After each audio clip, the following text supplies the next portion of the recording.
کہ مومن کے دل کی ہے صدا مسلم پرسن اللہ، نہ بدلا ہے نہ بدلے گا میرا مسلم پرسن اللہ۔ آج ہم مسلم پرسنل لا بورڈ کے سیکریٹری اور دستور ہند بچاؤ کمیٹی کے ذمہ دار مولانا عمرین محفوظ رحمانی صاحب کے ساتھ ہیں اور ان سے کئی مسئلوں پر بات کریں گے۔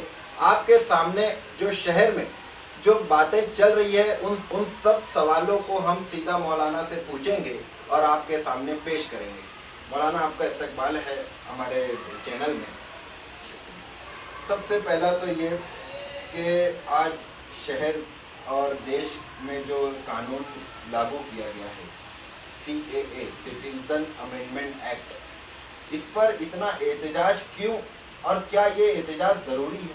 سٹیزن شپ امینڈمنٹ ایکٹ اور NRC، ان دونوں کے ذریعے پورے ملک کو سخت ترین دشواریوں سے گزرنا ہوگا۔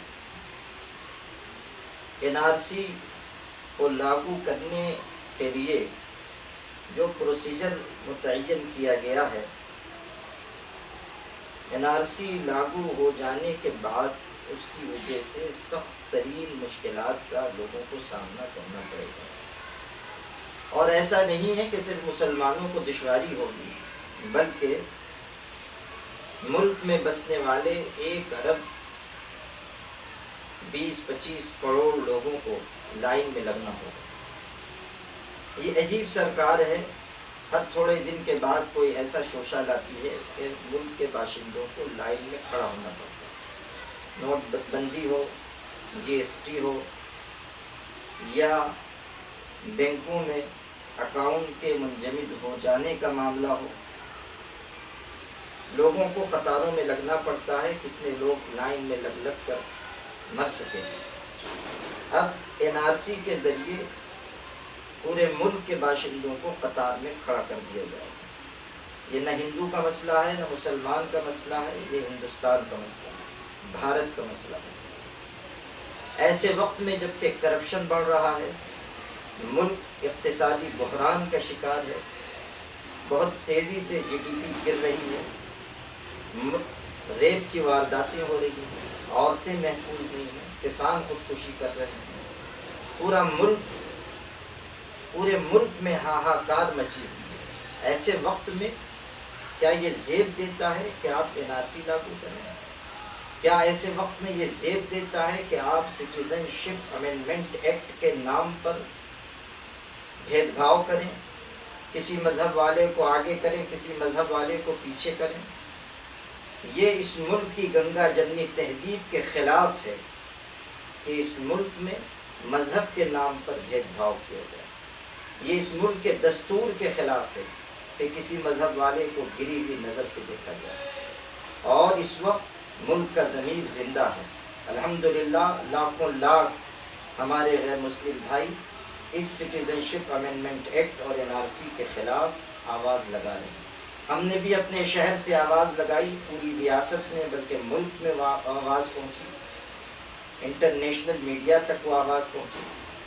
یہاں کی جو کامیاب ریلی نکلی اس نے اپنا اثر چھوڑا، اور اس کے بعد ہم نے یہ بنیادی اعلان بھی کیا ہے کہ ملک کے لوگ NRC لاگو نہ کرنے کا مطالبہ کریں اور یہ کہہ دیں کہ اگر NRC لاگو کی گئی تو ہم اپنے کاغذات جمع نہیں۔ دستور ہند بچاؤ کمیٹی کی بنیاد ڈالی گئی شہر میں، تو یہ دستور ہند بچاؤ کمیٹی کا مقصد کیا ہے اور اس میں کون کون لوگ شامل ہیں؟ دستور ہند بچاؤ کمیٹی ہم نے اس لیے بنائی تاکہ تمام مسالک مکاتب فکر کے لوگوں کو اور تمام سیاسی جماعتوں کو، تنظیموں کو ساتھ لے کر اور اس سے آگے بڑھ کر اپنے غیر مسلم بھائیوں کو بھی ساتھ لے کر اس تحریک کو منظم کریں، CAA کے خلاف، NRC کے خلاف۔ ہمارا یہ ماننا ہے کہ اس تحریک کو کسی بھی قیمت پر ہندو مسلم تحریک نہیں بننا چاہیے۔ ہمیں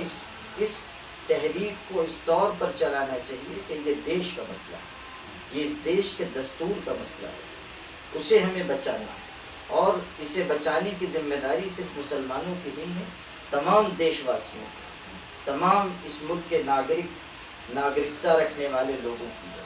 تو ہم سبوں کو ساتھ لے کر چل رہے ہیں۔ دستور ہند بچاؤ کمیٹی میں تمام مسلمانوں کے مسلک، مکاتب فکر، جماعتیں، جمعیتیں، نمائندہ تنظیمیں سب الحمدللہ شامل ہیں۔ غیر مسلم بھائیوں کی بھی بہت ساری تنظیمیں ہیں، schedule caste, schedule tribe, S C, S T, O B C جن کو کہا جاتا ہے، ان کی تنظیمیں، ان کے نمائندے شامل ہیں، اور ان سب کو ہم نے ایک اسٹیج پر الحمدللہ جمع کرنے کی کوشش کی اور کامیاب ہوئی۔ اور اللہ کی مہربانی سے ایسی ریلی اس شہر کی تاریخ میں کبھی نہیں نکلی۔ انقلاب کی خبر کے مطابق 5 لاکھ، انڈین ایکسپریس کی خبر کے مطابق 4 لاکھ لوگ شریک ہوئے، مبالغہ بھی سمجھ لیجئے تو لاکھوں کی تعداد تو بہرحال۔ تو اس میں جب سے یہ ریلی نکلی حضرت 19 تاریخ کی، اور یہ لاکھوں کا جو مجمع آیا ہے، تو شہر میں ایک بات گردش کر رہی ہے کہ اب مولانا عمرین محفوظ رحمانی صاحب الیکشن میں آنے والے ہیں۔ یہ خبر میرے بارے میں تھوڑے تھوڑے وقفے سے چلتی رہتی ہے، اور اس سے پہلے بھی آپ مجھ سے یہ سوال کر چکے ہیں اور میں اس کا جواب دے چکا ہوں۔ دیکھیے، بنیادی طریقے پر ہم نے اپنی منزل دینی اور ملی خدمات کو بنایا ہے، اور اسی راستے پر ہم بڑھ رہے ہیں۔ اس سے پہلے 2009 کی بات میں آپ کو بتاؤں، مرحوم نہال احمد صاحب زندہ تھے، وہ میرے گھر تشریف لائے۔ میں تو اس وقت بہت چھوٹا تھا، فارغ ہوئے مجھے 2 سال ہوئے تھے، تو لیکن اللہ تعالیٰ نے مجھے پہلے سے عزت دی ہے، تو وہ تشریف لائے۔ انہوں نے ایک پروگرام کے لیے مجھ سے وقت دیا، دعائیہ پروگرام، میں نے وقت دیا۔ ان کے میرے والد صاحب سے بڑے اچھے تعلقات تھے، تو میں نے وقت دے دیا۔ بعد میں یہ پتہ چلا کہ وہ کچھ سیاسی پروگرام ہے، اور اس وقت مفتی محمد اسماعیل قاسمی صاحب پہلی مرتبہ الیکشن لڑ رہے تھے، تو انہیں یہ ہوا کہ میں جنتا دل میں شریک ہو رہا ہوں، تو وہاں سے یہ بات چلی کہ میں جنتا دل میں چلا گیا۔ پھر کانگریس کے لوگ تعلق رکھتے ہیں، میں سبوں سے تعلقات رکھتا ہوں، سب لوگ ہماری خانقاہ میں آتے ہیں، تو وہ آنے جانے لگے تو لوگوں نے کہا کانگریسی ہو گئے۔ حضرت مولانا مفتی اسماعیل صاحب میرے والد صاحب رحمۃ اللہ علیہ کے شاگرد ہیں، اس رشتے سے میں انہیں اپنا بڑا بھائی سمجھتا ہوں، ان سے میرے تعلقات خاندانی ہیں۔ ان سے ذرا کسی جلسے میں پروگرام میں زیادہ قربت ہو گئی، یا اپنے جلسوں میں میں نے ذرا ان کو آگے بڑھا دیا، تو لوگوں نے کہنا شروع کر دیا کہ میں MIM کا ساتھ دے رہا ہوں، اور پھر اس میں یہ حاشیہ بھی چڑھایا گیا کہ چونکہ اسد الدین اویسی صاحب سے میرے بڑے اچھے مراسم ہیں، تو اس لیے میں MIM کو سپورٹ کر رہا ہوں۔ بہت زور و شور سے یہ بات چلائی گئی۔ اب پھر لوٹ کے گھما پھرا کے بات کانگریس کی آئی، تو یہ ہر تھوڑے تھوڑے دن پہ یہ بات اٹھتی رہتی ہے، اور کہ میں یا تو الیکشن میں آ رہا ہوں، اور یا تو پھر میں کسی پارٹی کو میں سپورٹ کر رہا ہوں، ایسی کوئی بات نہیں ہے۔ اور اگر الیکشن میں آنے کی بات ہوتی تو میں بند کمرے میں تھوڑی بیٹھا ہوتا، میں بھی میدان میں اترتا، اور اگر مجھے آنا ہوتا تو یہ موقع تو پچھلے الیکشن کا جو MLA الیکشن گزرا، یہ بڑا اچھا موقع تھا، یہ ہماری منزل نہیں ہے۔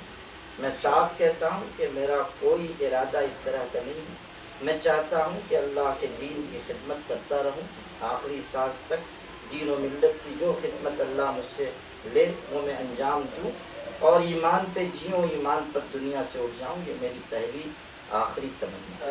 قانون آیا ہے شہریت ترمیم جو قانون ہے، یہ اس قانون میں آپ نے ریلی نکالی مردوں کی، تو کیا آپ عورتوں کے احتجاج کے خلاف ہیں؟ میں عورتوں کے احتجاج کے خلاف نہیں ہوں، میں نے تو خود دستور بچاؤ کمیٹی، یہ فرق بھی سمجھیے، لوگوں کو ذرا تذبذب ہو رہا ہے۔ دستور ہند بچاؤ کمیٹی وہ ہے جو اس عاجز و فقیر نے قائم کی ہے، اور اس میں سارے مسلک، ساری جماعتیں، ساری پارٹیاں شامل ہیں، اور ایک دستور بچاؤ کمیٹی ہے جو مرحوم بلند اقبال صاحب، نہیں اسے تو دستور بچاؤ کمیٹی لوگ لکھ رہے ہیں، تو مرحوم بلند اقبال صاحب نے قائم کی تھی، اللہ ان کو غریق رحمت فرمائے، تو انہوں نے قائم کی تھی، اس کے ماتحت عورتوں کی، خواتین کی ریلی کا اعلان ہوا ہے، میں نے دستور بچاؤ کمیٹی کے ذمہ داران سے یہ درخواست کی کہ آپ حضرات جلوس کے بجائے، ریلی کے بجائے جلسہ کر لیجیے اور اس میں بینر تختیاں لے کے عورتیں اگر شریک ہوں تو احتجاج درج ہو جائے گا۔ لیکن ابھی کی صورتحال میں ایک تو کلکٹر آفس تک جانا عورتوں کی ریلی لے کر، یہ حکمت کے مصلحت کے خلاف۔ دوسری بات یہ کہ جب ہم مرد احتجاج کر رہے ہیں اور ہم کافی ہیں تو عورتوں کو سڑکوں پر لانے کی ضرورت نہیں۔ تیسری بات یہ کہ شرعاً عورتوں کے لیے جو احکامات ہیں اس کے مطابق ہمیں اس طرح کے معاملات میں عورتوں کے بارے میں اس طرح کا فیصلہ نہیں کرنا چاہیے۔ ہم علماء کرام نے آج اپنی اجتماعی رائے ظاہر کر دی ہے، اس کا خلاصہ یہی ہے کہ ہم موجودہ حالات میں اسے مناسب نہیں سمجھتے، لیکن ہم یہ درخواست کرتے ہیں کہ منتظمین اس پر غور فرما لیں، اور جو میری پہلی تجویز تھی کہ جلسہ کر لیں وہ ابھی بھی باقی ہے، وہ جلسہ کریں، سب لوگ مل کر ان کا ساتھ دیں گے، میں بھی ان کا ساتھ دوں گا، کوئی ایسی بات نہیں، ہم لوگ ساتھ رہیں اور ساتھ آگے بھی بڑھیں، اور اس کو جس طرح شہر میں رخ دیا جا رہا ہے اور شخصیتوں کو آپس میں لڑانے کی بات کہی جا رہی ہے یا فضا بنائی جا رہی ہے، یہ بہت غلط طریقہ ہے۔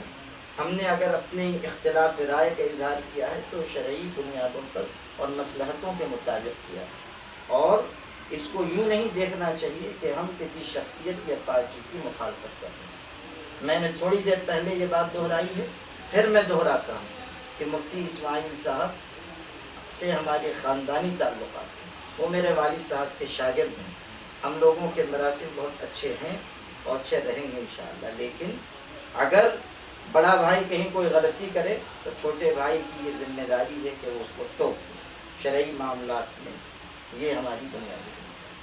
تو اگر یہ ریلی کی بجائے جلسہ ہوتا ہے تو آپ کی حمایت اور تائید رہے گی؟ بھائی میں 10 مرتبہ یہ بات کہہ چکا ہوں کہ یہ ریلی چھوڑ کر جلسہ کر لیں، لیکن میری بات ریلی نکالنے سے اگر وہ ریلی یہیں پہ ختم کر دی جائے مسلم لیگ، دیکھیے ختم کر دی جائے، ہم لوگوں نے جب یہ بات کہہ دی کہ آپ ایک جلسہ کر لیجیے تو کیوں اصرار ہو رہا ہے ریلی کا؟ کیا مقصد ہے ریلی کا، مجھے یہ بتا دیجیے۔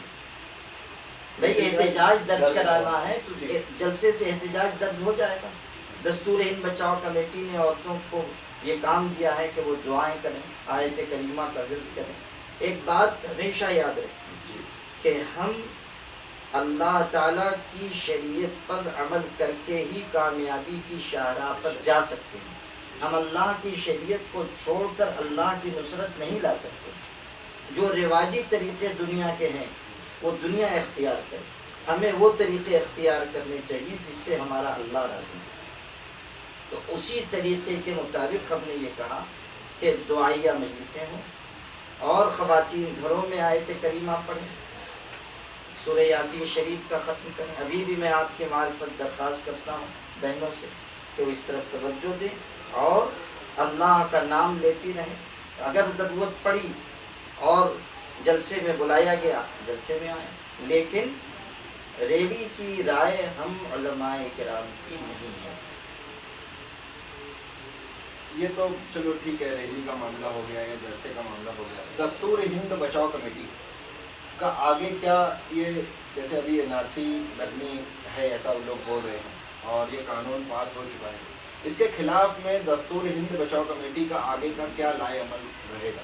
ہم لوگوں نے یہ بات طے کی ہے کہ ہم لوگ NRC لاگو ہونے کی شکل میں کاغذات جمع نہ کرانے کی اپیل کریں، یہ ہم کر بھی چکے ہیں اور ہم مضبوطی سے یہ بات آگے بڑھائیں گے۔ اسی طرح ہم نے یہ ترتیب طے کی ہے کہ ہم احتجاج کو زندہ رکھیں، اس کی مختلف شکلیں ہم نے تجویز کی ہیں اپنی میٹنگ میں، ایک کے بعد ایک ہم لوگ لے کر آئیں گے۔ یہ بات بھی طے ہوئی ہے کہ جو بنیادی لوگ ہیں اقتدار میں بیٹھے ہوئے اس ریاست کے، اس اسٹیٹ کے، ان سے مل کر ہم بات چیت کریں گے۔ ضرورت پڑی تو ہم متوجہ کریں گے دلی کے ان لوگوں کو جو مختلف تنظیموں سے جڑے ہوئے ہیں، سول سوسائٹی سے جڑے ہوئے ہیں، کہ وہ اس تحریک کو اجتماعی کوئی شکل دیں اور مضبوطی سے آگے بڑھیں۔ الحمدللہ جو احتجاج ہو رہا ہے اس کا اثر ظاہر ہو رہا ہے، اور لوگ، حکومت کے لوگ کچھ نہ کچھ پیچھے ہٹ رہے ہیں۔ اگر ہم آگے بڑھتے رہے تو انشاءاللہ یہ بات بہتر سمت میں جائے گی۔ شہریان جو ہے، شہر کے لوگ جو ہے تھوڑا NRC کو لے کے خوفزدہ بھی ہیں۔ دوسرا پیپر جو ریڈی کرنے میں بھی بہت ساری دقتیں آ رہی ہیں، لوگ ایجنٹ جو ہیں وہ زیادہ پیسہ بھی کبھی کبھی مانگ رہے ہیں۔ تو آپ اس معاملے میں شہر سے کیا اپیل کرنا چاہو گے، یا ان ایجنٹ کو کیا وارننگ دینا چاہو گے؟ میری بنیادی بات یہ ہے کہ مسلمانوں کو خوفزدہ ہونے کی کوئی ضرورت نہیں۔ ہم اس ملک میں عزت کے ساتھ جیتے رہے ہیں، عزت کے ساتھ انشاءاللہ جیتے رہیں گے، اور ہوائیں آتی ہیں گزر جاتی ہیں۔ جھارکھنڈ کے الیکشن کے نتیجے نے بتا دیا کہ جن لوگوں کا سایہ ان کے قد سے بڑا ہو گیا تھا، اور جو اپنی اوقات سے زیادہ اونچے الفاظ بول رہے تھے، ان کا سورج ڈوبنے کی طرف جا رہا ہے۔ اور جھارکھنڈ الیکشن کے نتائج نے بتا دیا کہ مودی لہر پر عوام کا قہر غالب آ رہا ہے، اور حالات آہستہ آہستہ اس ملک کے انشاءاللہ بدل جائیں۔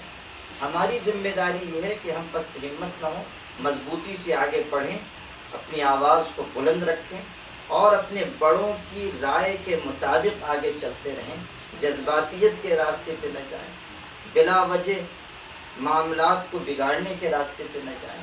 اور جو ایجنٹ حضرات یہ کر رہے ہیں، جو آپ بتا رہے ہیں، وہ بہت نامناسب ہے، انہیں یہ نہیں کرنا چاہیے۔ اور کاغذات کی تیاری کی بات جہاں تک ہے، تو مسلمانوں کو اس کی پوری فکر کرنی چاہیے۔ ہم لوگوں نے کل بھی میٹنگ کی ہے کہ ہم لوگ اس میں کیا آسانیاں پیدا کر سکتے ہیں، اور کس طرح ہم لوگ کاغذات کو سہولت کے ساتھ بنوانے کی راہ ہموار کر سکتے ہیں۔ تو انشاءاللہ 2-3 دن میں اس کا نتیجہ جو ہم لوگوں نے بات چیت کی ہے سامنے آ جائے گا انشاءاللہ۔ ہر ایک مومن کے دل کی ہے صدا مسلم پرسن اللہ، نہ بدلا ہے نہ بدلے گا میرا مسلم پرسن اللہ۔ ہر ایک مومن کے دل کی ہے صدا مسلم پرسن اللہ،